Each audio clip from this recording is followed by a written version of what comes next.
Hello दोस्तों, मैं आज अपनी एक कहानी लिखने जा रहा हूँ। यह कहानी मेरे जीवन में घटी एक सच्ची घटना पर आधारित है। मेरे परिवार में मैं और मेरे मम्मी पापा ही रहते हैं। मेरी दीदी का नाम कुसुम है और उनकी शादी अभी हो चुकी है। वह अभी अपने ससुराल में रहती है और मैं दिल्ली में रहता हूँ और मेरी दीदी अपने ससुराल गाज़ियाबाद में रहती है। मेरी दीदी की शादी को हुए अभी 4 साल ही हुए हैं, पर अभी तक उनका कोई भी बच्चा नहीं है। पर आज मेरी माँ के कहने पर मैंने अपनी दीदी का वह ख्वाब पूरा किया है। आज इस वीडियो के माध्यम से मैं आपको यही कहानी बताऊंगा।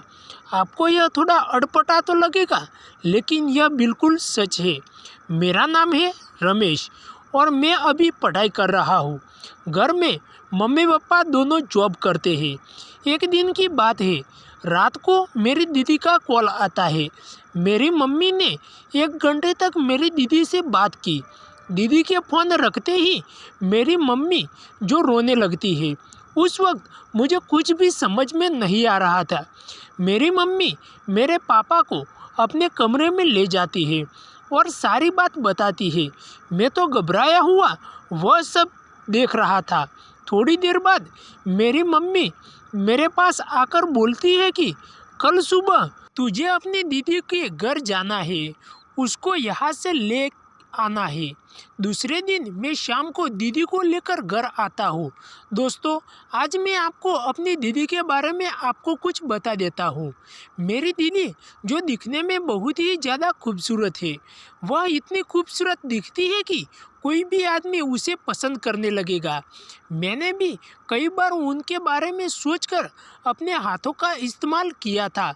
मुझे उनके साथ वह सब करने का मन भी था। मैंने कई बार सोचा कि दीदी को यह सब बता दूं, लेकिन मुझे बहुत ही ज़्यादा डर लगता था कि कहीं वो माँ को बता देगी तो मेरा क्या होगा। मेरा यह अरमान तो अरमान ही रह गया था। 3-4 दिनों के बाद मैंने अपनी माँ से पूछा कि माँ, आप दीदी को क्यों बुलाए हो? तो मेरी माँ बताती ही कि तुम्हारी दीदी का तुम्हारे जीजाजी के साथ लड़ाई हो रही थी, इसीलिए मैंने सोचा कि कुछ दिनों के लिए उसे यहाँ पर ले आते हैं।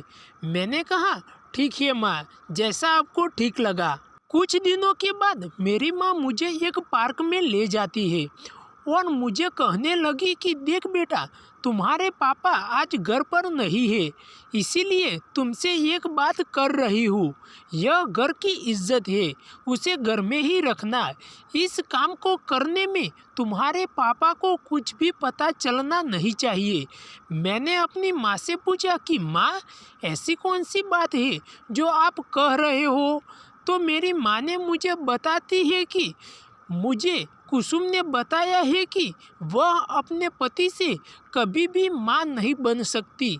दिक्कत उसके पति में है, पर इस बात को उसके ससुराल वाले नहीं मान रहे हैं और वह लोग कहते हैं कि दिक्कत कुसुम में है। तू अगर चाहता है कि तेरी माँ और तेरी दीदी बनने खुश रहे तो तुम्हें यह काम करना पड़ेगा। मैंने कहा कि मैं क्या कर सकता हूँ? फिर मैंने कहा कि अगर दिक्कत उसके पति में है तो उसका इलाज करवाना चाहिए।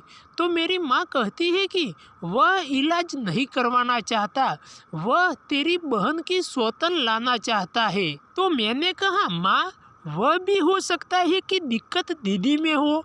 तो मेरी माँ कहती है कि तुम्हारी दीदी में कोई दिक्कत नहीं है। फिर वह कहती है कि अगर तुम्हारी दीदी 1 साल में माँ नहीं बनी तो तुम्हारे जीजाजी दूसरी शादी कर लेंगे। मैंने कहा तो मैं क्या कर सकता हूँ? तो मेरी माँ कहती है कि तुम्हें अपनी बहन के साथ कुछ करना पड़ेगा। फिर मेरी माँ कहती है कि बेटा, ज़्यादा मत सोचो, घर की इज्जत बचाने के लिए तुम्हें यह काम करना ही पड़ेगा। फिर मैंने कहा ठीक है, पर दीदी मेरे बारे में क्या सोच रही होगी? तो मेरी माँ कहती है कि मैंने तुम्हारी दीदी से वह बारे में बात कर ली है, तुम्हें इसकी चिंता करने की ज़रूरत नहीं है। फिर मैंने कहा ठीक है माँ, आज रात को यह काम पूरा हो जाएगा। थोड़ी देर बाद हम घर के लिए निकल जाते हैं। दीदी ने घर पर खाना तैयार ही रखा था। हम लोग हाथ मुंह धोकर खाना खाने बैठ जाते हैं। करीबन रात के 10 बजे मैं अपनी दीदी के कमरे में जाता हूँ। मेरी दीदी जो मेरा इंतज़ार कर रही होती है, वह मुझे कहने लगी कि तुमने अगर मेरी मदद नहीं की तो मेरी ज़िंदगी खराब हो सकती है। मैंने कहा, दीदी आप चिंता मत कीजिए और तैयार हो जाइए।